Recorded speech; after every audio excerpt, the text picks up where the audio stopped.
You're watching HCAM TV.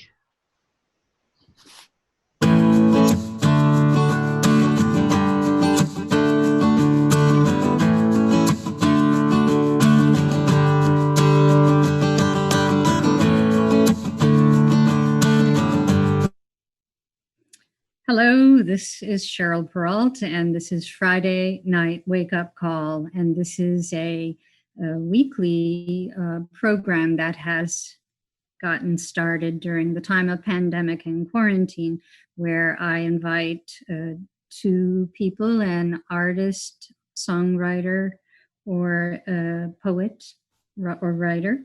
And we talk for a half an hour each about the creative process, share a little bit of art, and talk about life at this time as well. And this evening, I am delighted to be joined by Artemis Jukowski. And the second half, I will be joined by singer-songwriter Tom Smith. So hello, Artemis. It's good to see you. Thank you for joining this evening. Again, I know you joined once before and our program did not work. So it's good to see you again. It's an honor to be here. Thank you, Phil. And from talking with you earlier this week, I understand it's been a busy week for you, as I believe generally it is in your life. And I know two things for you. One, you had been at the Boston protest one day, and I believe the next day you were getting treatment with Spinraza. And today is the day after that treatment. And yeah, it's a day of rest and reflection.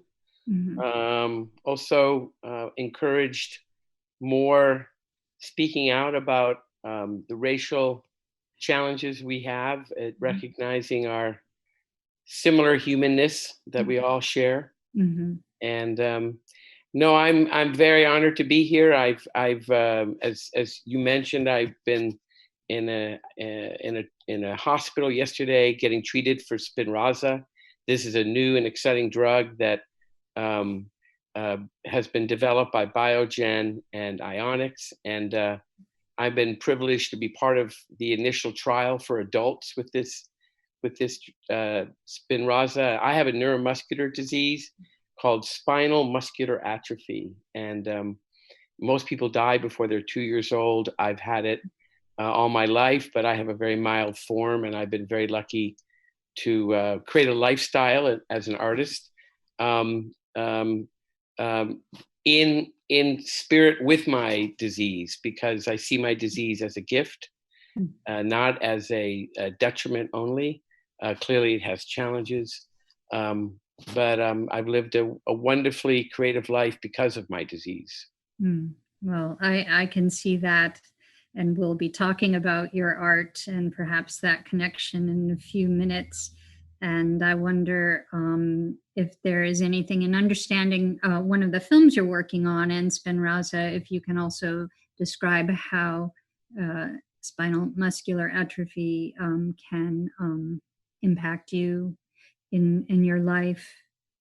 Yeah, so the film is called The Genetics of Hope. Mm-hmm. And it's a film that started with the film work of Gareth Burgess. And he was trying to figure out what his dad did as a researcher. And his dad is one of the principal characters in our film, who has really figured out what protein is missing in my disease. I have a disorder called spinal muscular atrophy, as I said. And what happens here is on the 5th chromosome, a protein is missing that generates the movement for the nerves. Mm-hmm. And this then has atrophy occur throughout my body. And most people die before they're 2 years old because they can't breathe anymore. The nerves die. And now there's this extraordinary treatment and many more coming down the pike, really, because of this breakthrough in genetic medicine.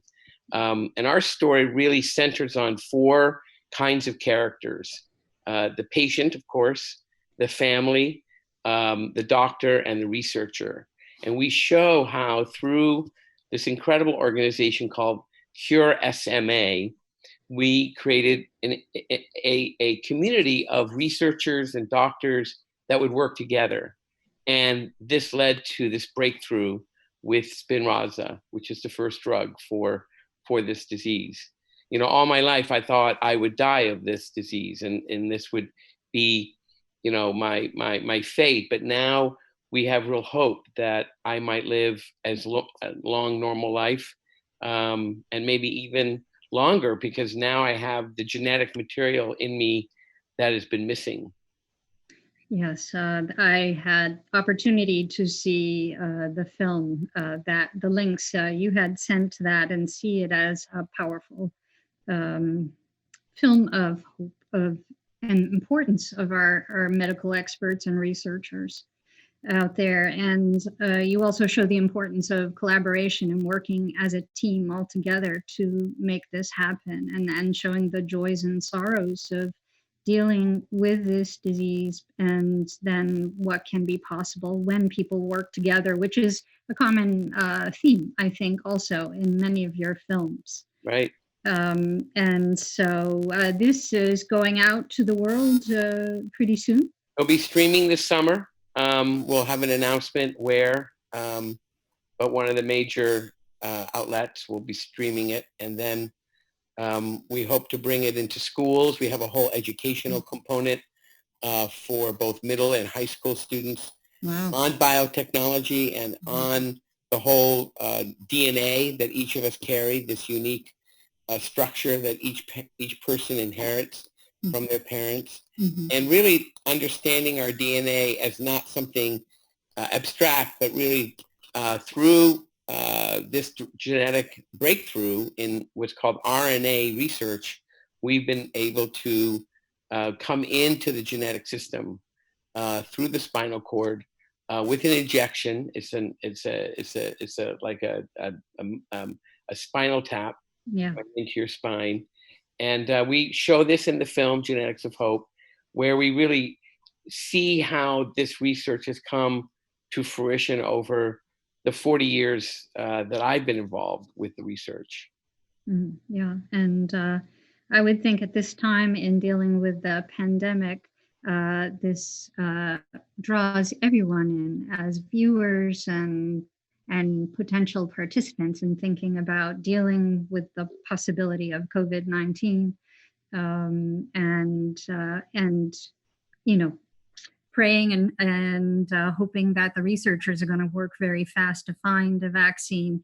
Right. You have been living this experience that we are all looking for a miracle now, and I think you're teaching through this film what everybody in the world really is hoping for at this time, and Absolutely. looking toward our researchers. And I noticed in the film also a reference that there's a potential link of implication of this drug for both cancer and COVID-19? That's right. Through the RNA, which is really the reverse kind of engineering of our DNA, we are able to impact the actual genetic material of our body and change our structure. And that's exactly how they hope to find a cure to COVID and forms of cancer.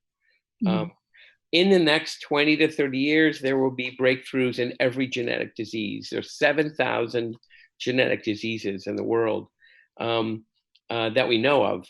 And really, each one of these relates to some kind of deletion of a protein on those 46 chromosomes that we inherit, 23 from each parent. And we all have deficiencies. It's part of the human nature not to be perfect. You know, that we have these deficiencies, and they lead to changes in our bodies.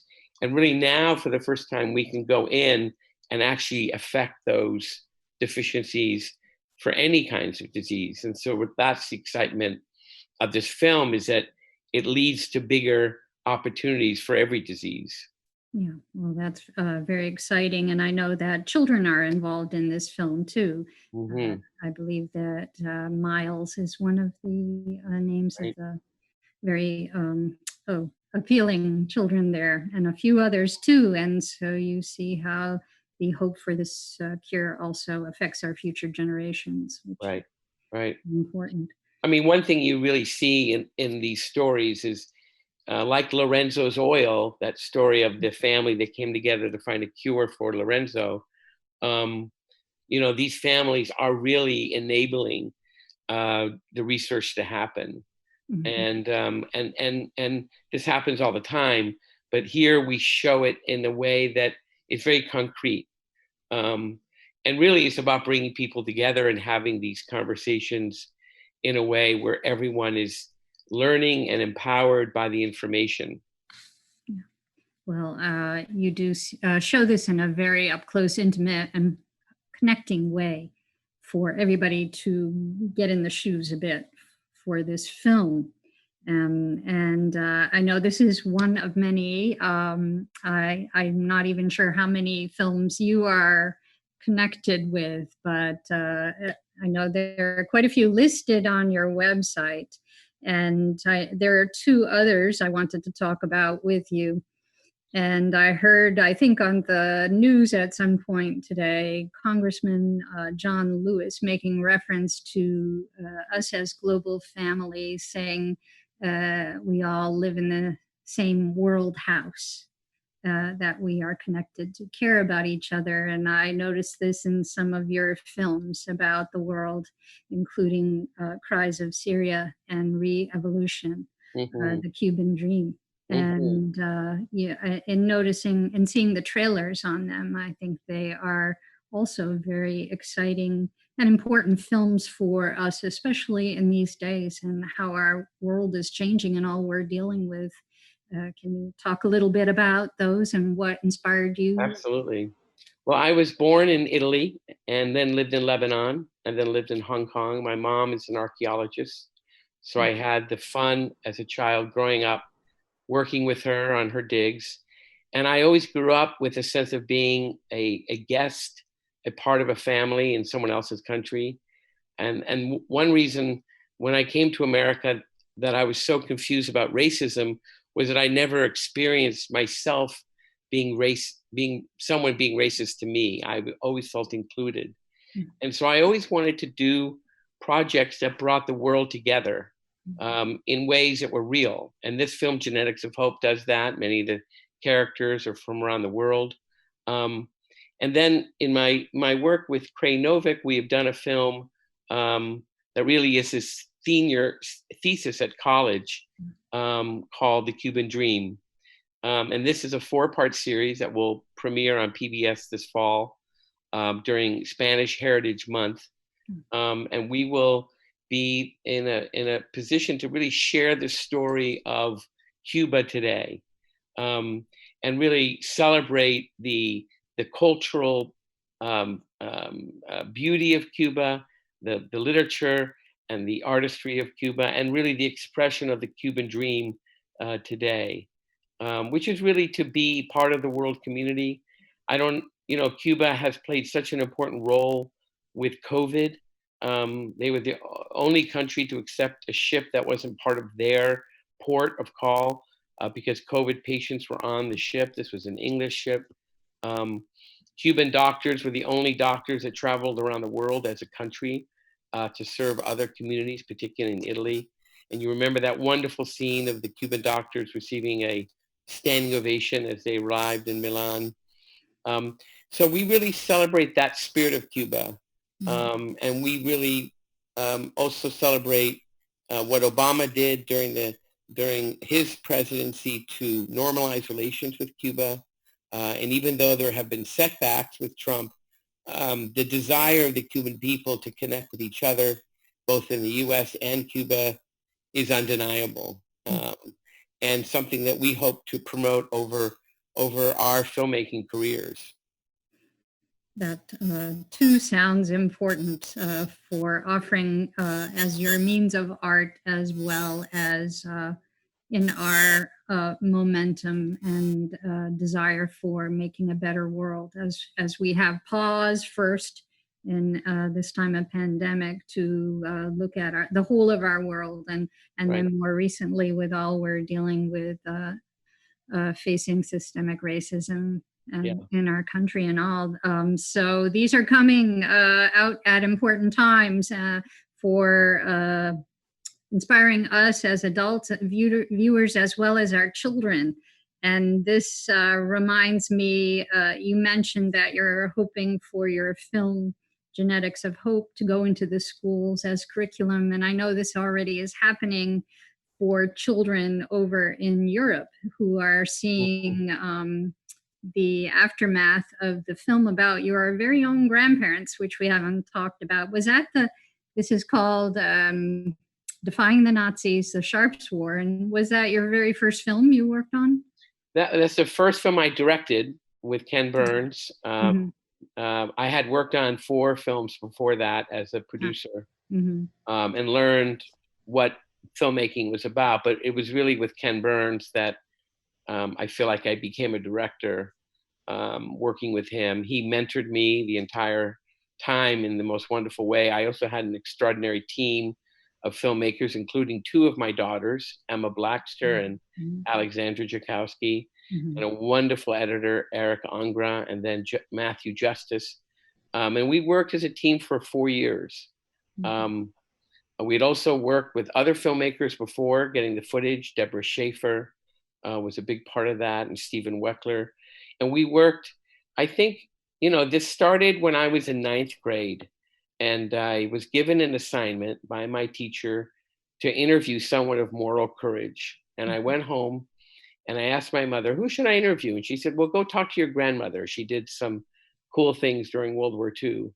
And little did I know that Martha Sharp, who was the minister's wife, and her husband went to Europe in 1939 and rescued thousands of Jews and liberals from the Holocaust. Left their children, my mom, who was 2 years old, and my uncle, who was 6. And this story tells the drama of that decision, what it meant to them to leave their own children to go into a war-torn part of the world and save other children. This is 1939.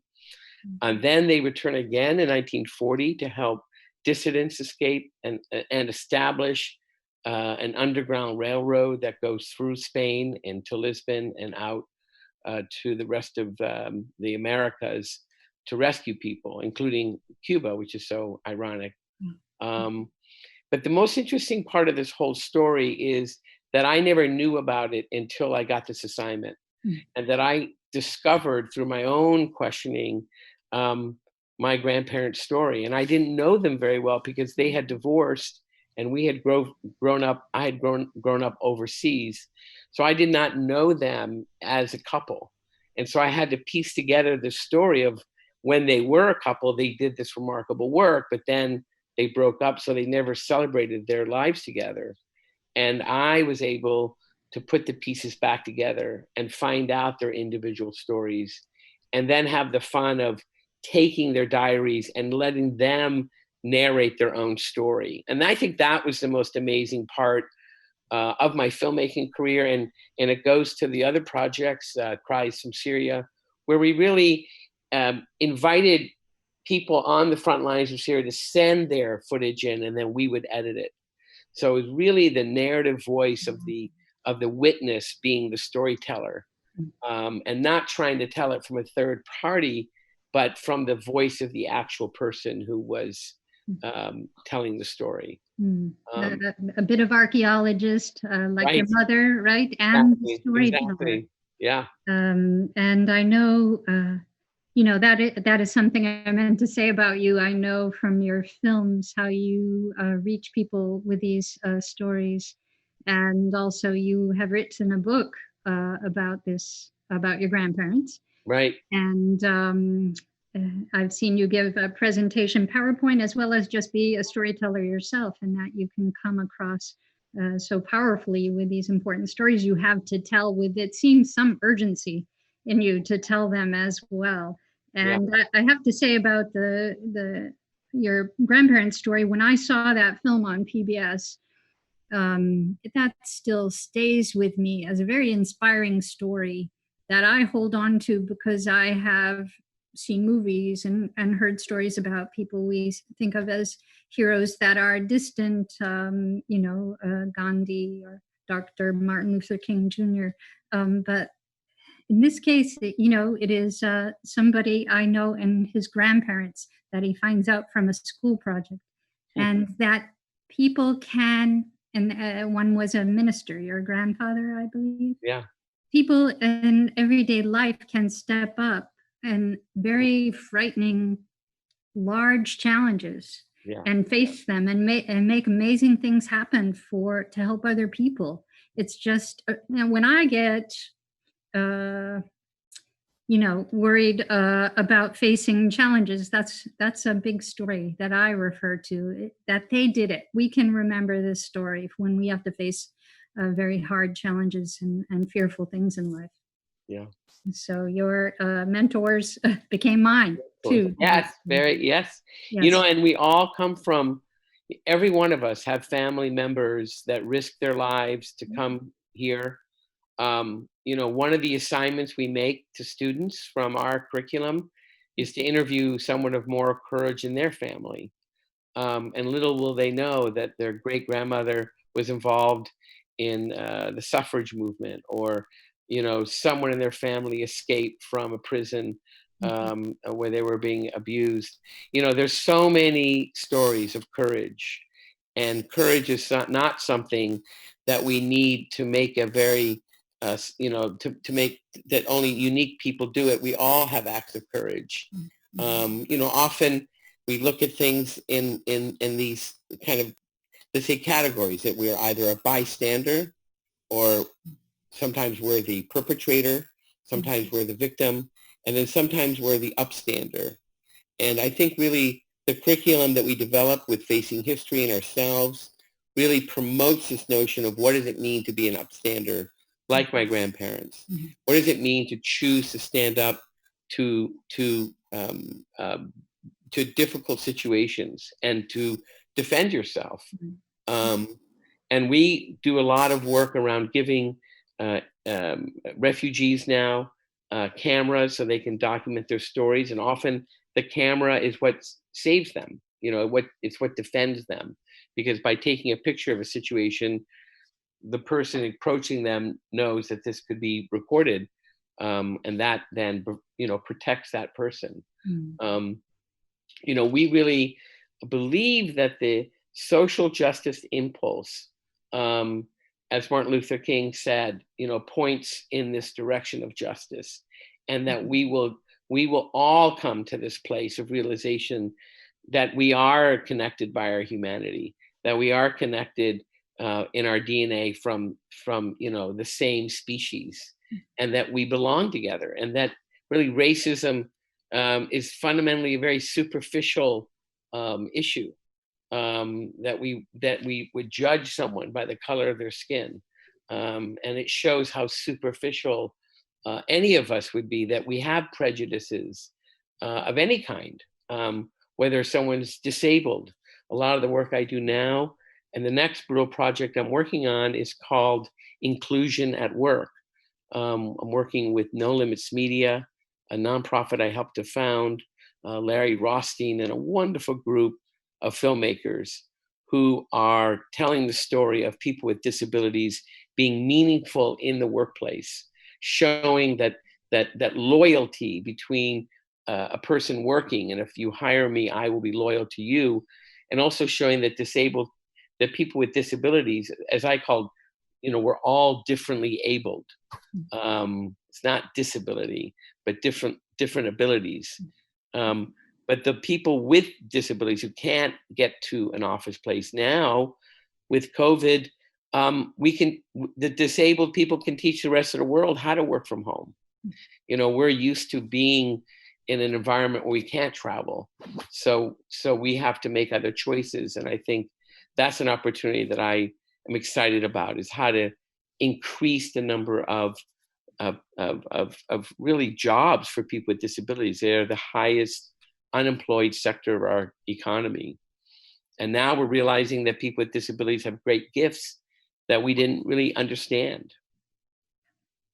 Well, this will be more films to look forward to and learn Great. from, and hopefully tap into the educational system for our children too, as we're reassessing at this time. There are important things we're not teaching still in the school system. And I know that your curriculum, inspired by your grandparents' story, has been highly used in Europe and received some acknowledgments. That's been about, it's I think, I don't know the actual numbers, they're always changing, but they always go up. But Netflix reported very high viewership of the film. And also Facing History and Ourselves is in over 50,000 schools in the US, and I think another 50,000 schools around the world. And this is a primary curriculum they use as well. Right. Well, congratulations. And you offered an award to Angela Merkel related to this curriculum, was it? Yeah. So what we did when we made the film was to use the profits of the film to honor people today who are risking their lives to help others. And we've given this award to a number of activists who have gone in the Ebola crisis, now in Syria. And then recently we gave it to Angela Merkel for her work to bring in over 2 million refugees from Syria into Germany. Well, that's wonderful. Also, I see we have about 4 more minutes. We have to wrap up, and there's so much more that was on my to-do list. But I know you mentioned on the phone that you want to talk about meaning of life and love. So can you wrap that up in 4 minutes with all that, when I think about my career and what I care about, it's really about stories of love and how love in any way, whether it's a doctor working with a patient, whether it's a parent helping a child, whether it's, escaping a Holocaust, both in Europe and in Syria, it's really the love of another human being that saves the day. And our stories are all about that love, that compassion, that kindness, that reaching out, whether it's someone like Martha Tubman and the Underground Railroad. And you mentioned Martin Luther King, who so many people are inspired by today in terms of, nonviolent protest to this terrible atrocity. We have so much opportunity to have love be part of every conversation. And when you think of how much time we waste complaining or griping about what's not right, it just doesn't make sense to me. I've lived my whole life with love as the main decision-making process for everything I do. And that's really the point of our stories and the point of my work as an artist. And the meaning of life. And the meaning of life, right? Yeah, what else is there but love, right? I mean, love is the answer. And that is the meaning of life, is to love yourself, of course, and love others, and love the world. Yeah. Well, that's a very inspiring, powerful way to end our interview. Any other wish for our world as we evolve forward? Well, I wish for you to keep telling these stories of people. And I think the thing that we need so much of is to be nurtured by each other and have tenderness with each other, and to acknowledge the pain that we all suffer from just living life and having our bills paid, and what do we do to generate enough income or whatever it might be. So I think that's really my wish for the world, is to have more compassion for each other. Yeah, that's a very good wish indeed. And I thank you very much for this interview. An honor and a pleasure. Thank you. Take good care. I look forward to seeing your movies get out in the world too. Thank you. All right. Thank you so much, Artemis. Have a good night. You too. Take care.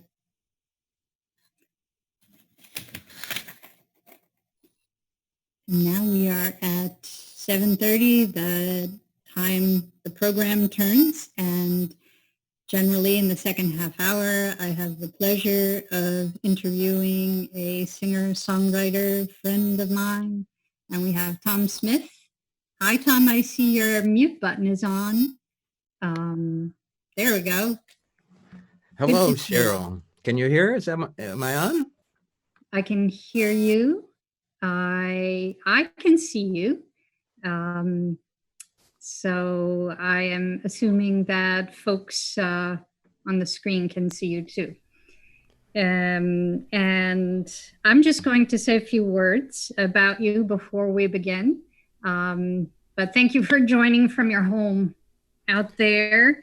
And for people who are viewing live as well as on YouTube later, here we have from his home in Massachusetts in Dedham, singer-songwriter Tom Smith, who grew up in rural Pennsylvania in a family where music was everyday life.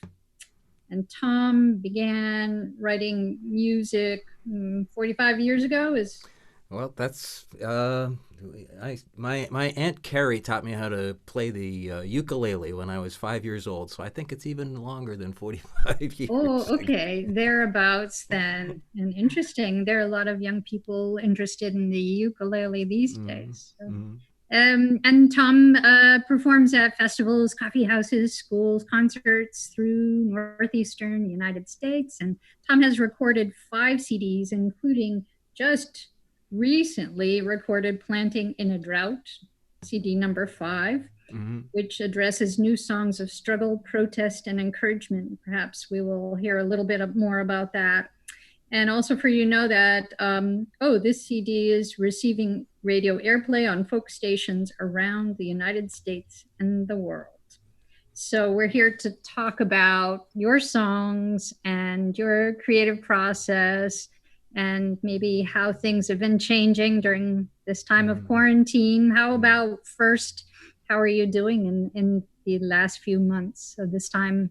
I'm doing very well. I feel very grateful that I'm healthy. My wife is healthy. We're together isolating. We're still married. Good. Yeah. And actually doing very, very well. I think that, when I compare to the rest, many people I know and know of, I think I'm really grateful that I'm doing as well as I'm doing. A little lonesome. I'm finding that the isolation is, you would think, a great inspiration for creativity, but I'm finding the emotional chaos is very much a wall between me and creating. Well, I know you have been doing some performing in a different way, and I was wondering if you would perform a little tonight. Sure.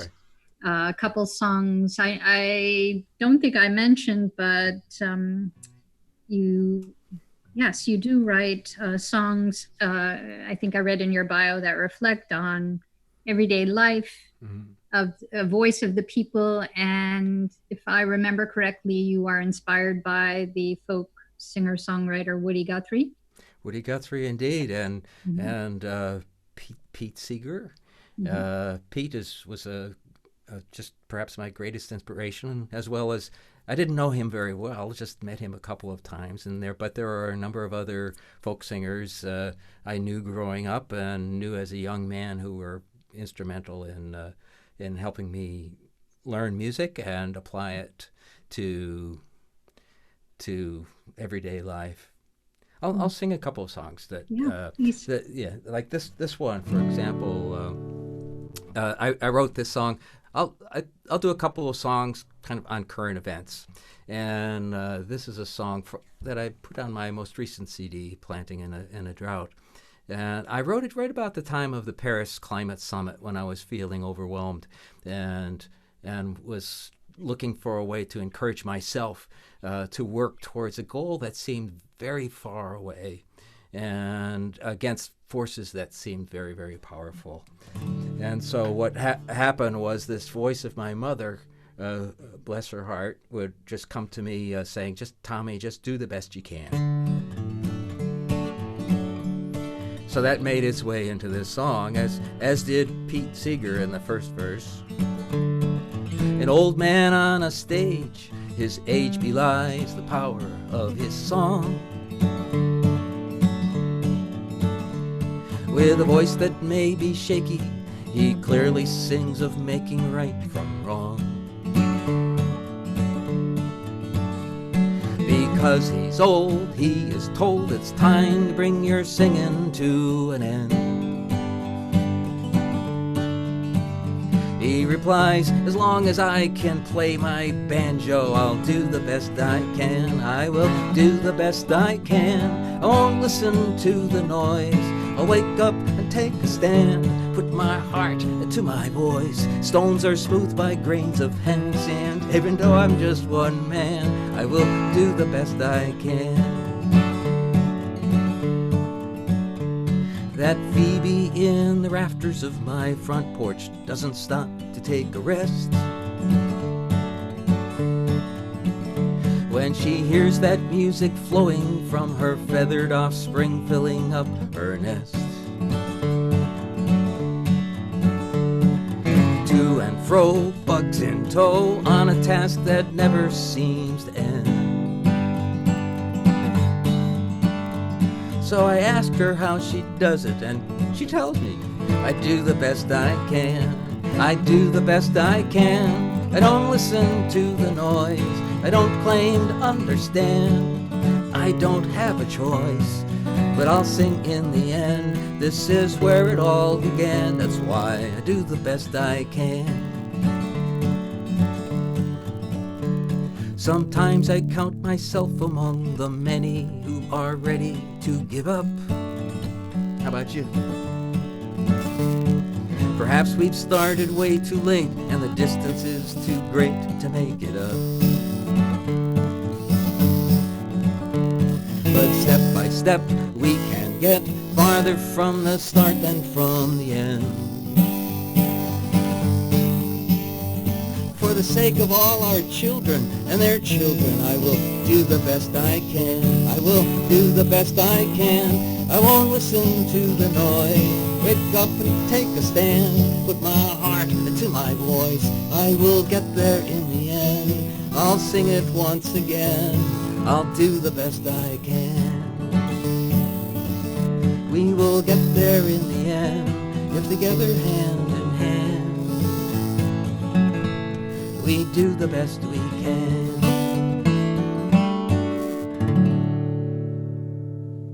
Wonderful. I'm going to make a little adjustment on my screen here. Yeah, I was writing down that motto for me to remember. That's a good little mantra to be saying in these days. So let's just do one more song. With this one, I decided to do this one because of the current events we're hearing about related to George Floyd, Black Lives Matter, and such. And as a white man, I can't say that I understand what it's like to grow up black in this country. I'd like to think intellectually I can empathize, but I really can't know. So in thinking about that, I wrote a song that actually speaks to white privilege, which is a topic that I find difficult to really come to grips with, but I'm working on it. And one of the ways I work on these things is to write about it.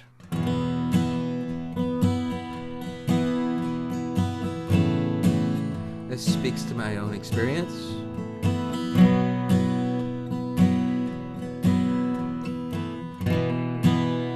When I looked up to the flag,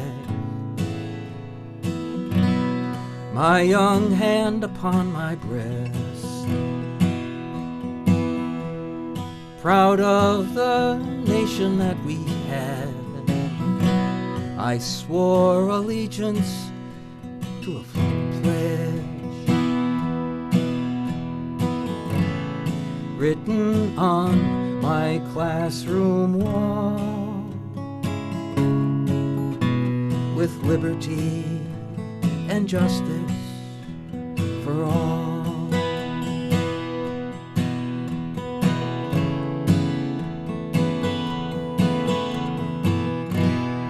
All my goals were in my sight. What I worked for I could win. I knew my future would be bright, a privilege granted by my skin.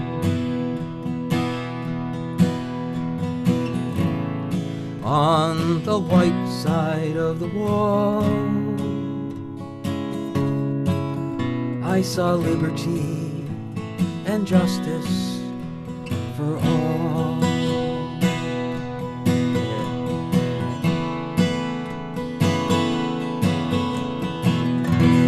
Now hatred has removed its mask,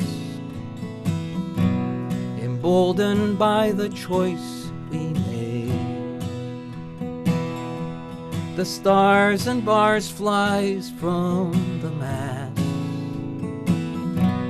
We fortify our barricade. Can we boast of freedom behind walls without liberty and justice for all?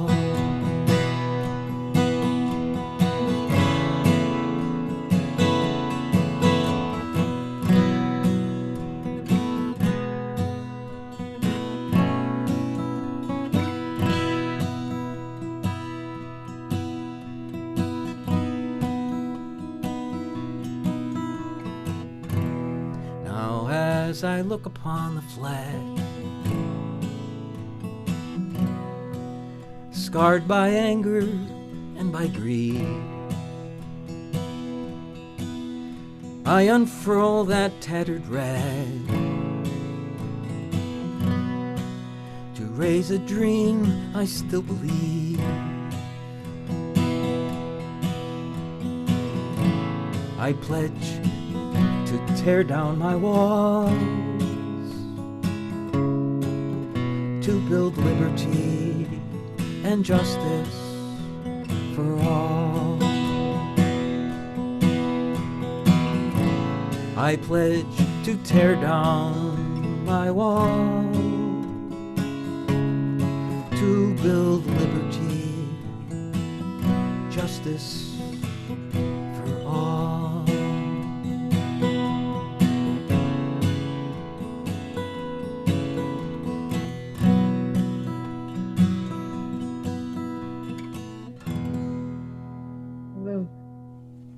Powerful, powerful song. Thank you. Did you just write that this week? No, I wrote that about 2 years ago. 2 years ago. I mean, the issues we're seeing in the news today have been around for generations, of course. And I had the benefit of about 8 or 10 friends I know, people of color, who reviewed that song and kind of set me straight about a few things. I know you like to talk about songwriting process. Well, in this particular case, I wrote what I thought was a very empathetic song. Involved a lot of irony and, as I like to put into songs, metaphor. And but before I started singing it out, I thought, I better find out if it works for people who didn't have my shade of skin. And so I sent it out to them, and it was really amazing the feedback I got, and how irony sits very differently depending on what lens you're looking through. And so they were very helpful in helping me formulate that song. So a bit of conversation as well as song making that you were having. Tom, That's knowing you, I know you like to be a voice for the people and an activist in a way in some of the songs, many of the songs I know. Were you writing them out this way when you were 5 years old with your ukulele? It's kind of interesting. I grew up learning old traditional folk songs of America, British Isles, Ireland. And I sang for decades traditional songs. And there were just so many wonderful songs. And then I became interested in the songwriters, as a sort of a middle-aged man. And about 15, 18 years ago, I started writing songs. Up until that point, I had tried to write songs, and I wrote some what I call toy songs that were parodies or just little ditties. But I don't think I had enough life experience, maybe. I'm not sure. But they started spilling out, and that's where I spend all my time now. I once in a while I'll sing traditional songs as part of my sets, especially when they fit in. Some traditional songs will call to mind current events. Well, I know you're really prolific in your songwriting and very connecting with your words, as well as poetic. Thank you. I know you have maybe 2 more songs to share. Mm-hmm. And I know you also have a new CD that's an album, I think is what you called it. It's called Planting in a Drought. That's the title of one of my songs.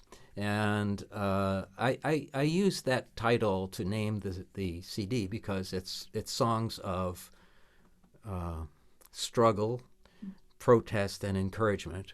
New songs of struggle, protest, and encouragement. They're all originals. But that song in particular, that metaphor of planting in a drought, I thought particularly strong about, when thinking about climate change and such. If you're looking at it from the point of view of just the farmer who can't really struggle against those powerful forces, they just do the best they can, as that previous song said. And planting in a drought is what I sometimes feel like when I'm writing these songs and singing them, I'm trying to plant seeds of hope and encouragement and hopefully clarify some things that are going on. And sometimes it feels like I'm planting in a drought. Well, I look forward to hearing the songs that came up inspired by that. Mm-hmm. And wonder if you could share another song at this point. Sure. Well, you talked about, did I write that song other song just last week? Well, here's one that I have written very recently. This is a song that reflects on what we're living through with respect to the pandemic, what we lost, and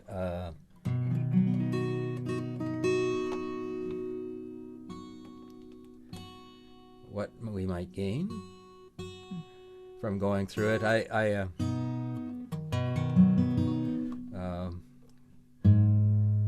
just got to fix this tune. When you're... I mentioned that I was having very difficult time creating. I usually write a song a month. That's my typical throughput. I put them up on my blog, The Kitchen Musician, on my website. But I went 3 months without writing a single song, and I was feeling a little anxious. And I thought, well, I just don't know how to get out of this. And I thought, well, one morning, it was about 3 o'clock, I woke up with my head buzzing, and I decided, well, don't write a song, Tom, just write a poem. I don't mean just write a poem. I just mean do something different with your brain. And so I took out my pencil and started just putting my thoughts onto paper. And I did write a poem and put it out in my website. And then I started realizing maybe that was a song. So this is that song which came out of the poem.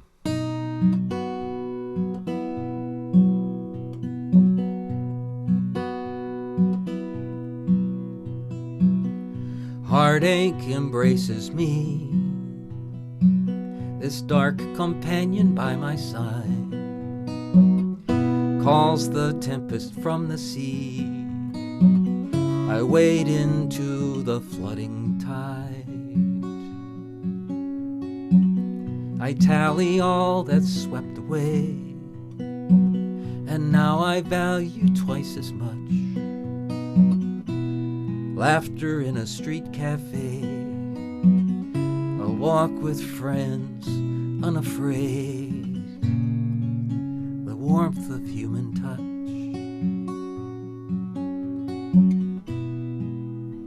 Will the light return again?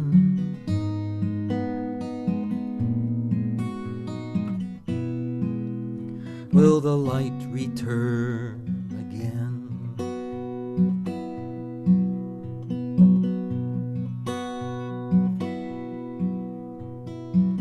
My neighbor looks into my eyes above my homemade mask of cloth. We greet, I see him recognize the fear my veil cannot disguise of what may ride upon his cough.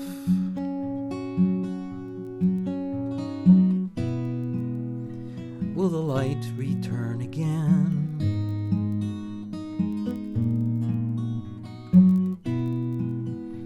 Will the light return again? Light can melt the shadows of an open mind,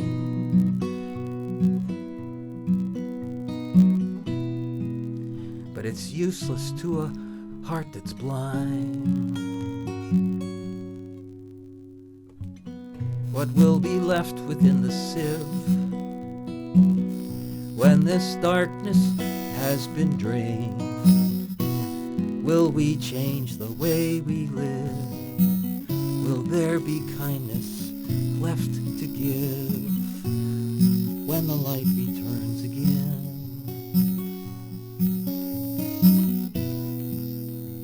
When the light returns again?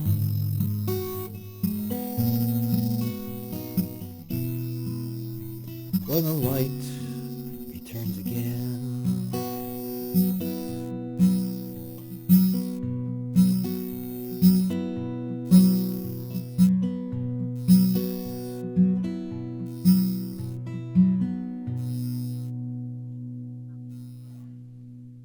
Beautiful. Yeah. I love that song, and it's on your Kitchen Musicians blog, which is on your website, which is tomsmithmusic.com. That's right. And people can learn more about you in these days and the days before. If they scroll back, I know that you found bird eggs not long ago, which was a wonderful discovery. And I also learned about your connection with children through music, as well as how you affect adult hearts, but that you do work with children. You have grandchildren, a number of grandchildren, right? Yeah, I have three wonderful grandchildren, two here in the Boston area. One lives in Zurich. And pretty soon we're going to have twins. Oh my gosh. I might even be getting a phone call in the next few days about that. Wow, congratulations in advance. That sounds exciting. Thank you. And I know that you sometimes perform with children, and there's a wonderful video that I love you made with Seth Connolly, and you get children involved in singing and dancing with you. Can you remind me of the title of that? It's called I'm Going to Use My Hands. Yes. This was a song that I wrote and trying to is part of a little program of a promotion I did to encourage youth to take part in making the world a better place. And so Seth and I gathered 10 wonderful kids, various ages, together and taught them the song on the spot. We just sang it, recorded it, and put it up on the web. And my goodness, it's had well over 50,000 views. Oh boy, and I can see why. It's really powerful. So people can find it on YouTube or your website? Yeah. The best place to get it is through my website, probably, because on my website I have a page that has teaching materials as well, and a lyric video, sheet music, and a resource from my librarian friend, Rusty Browder, who has 100 books appropriate for kids on this very topic of making the world a better place. Wow, wonderful to know. I hope that this gets out, all of this gets out to the schools in the future as we might be revamping our educational plans for children and what's important to think about. Mm-hmm. I know you also have had a lot of hits with the crummy horn. Can you tell 1 minute before your last song what the crummy horn is all about? A crummy horn is I think I invented the name for it, but I didn't invent the instrument. It's an instrument that made out of a soda straw, a double reed instrument. All you need to make it is a plastic soda straw, scissors, and a pencil to poke holes in it. And it sounds a bit like a crumb horn, that medieval instrument, if you've ever heard of that. And that's why I called it the crummy horn. Okay. Right. So there's an instructional video on how to make and play a crummy horn on my website. Go take a look. Lots of good information there, as well as more of your songs and information about your CDs. And this time always goes by very fast. It's been interesting to talk with you and hear more about your songs and also to hear them. So could you close us with one more song? Thank you. And I have to say, I've really enjoyed this entire evening. Artemis's interview was very inspiring. I definitely want to go out and take a look at his films. Thank you for that. Okay, so I'll end with this song. It's actually a kind of a combination of two songs. One is I was looking for inspiration, and I was deep in the woods of Adirondacks, put my guitar next to a tree, took my pen and paper out to say, what shall I write on? And this fly came buzzing along and bounced right off of the B string, just like that.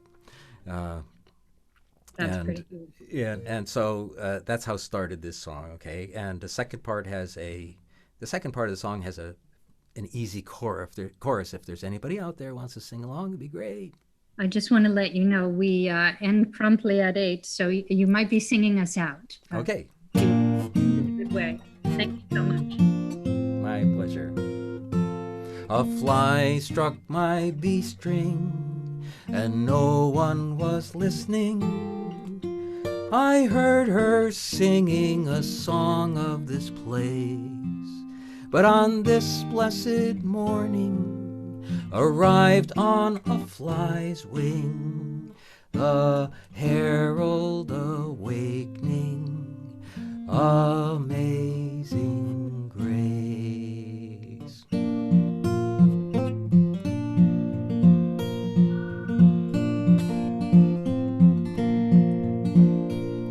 I spread my wings when the sun comes up. The whole world spins in my coffee cup. I got a magic wand from the Milky Way. Wake up, it's a grand new day. It's a grand new day. It's a grand new day. Wake up, it's a grand new day. Are you singing?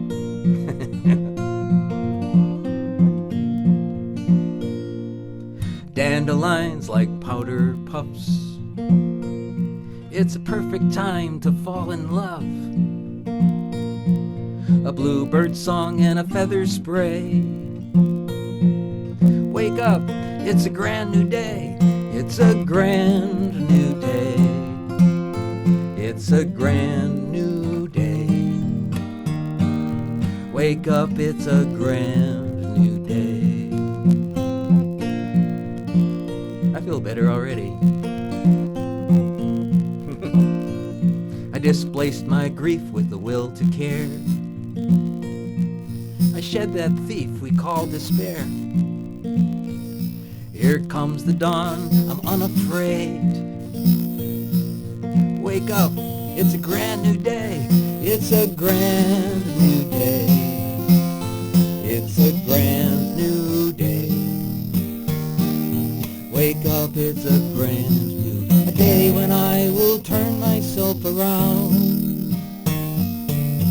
I'll make things better than I found. Please lend a hand, there's a lot to do. There's a tree to plant and an attitude heart to mend and a world to save. Wake up, it's a grand new day. It's a grand new day. It's a grand new day. Wake up, it's a grand new day.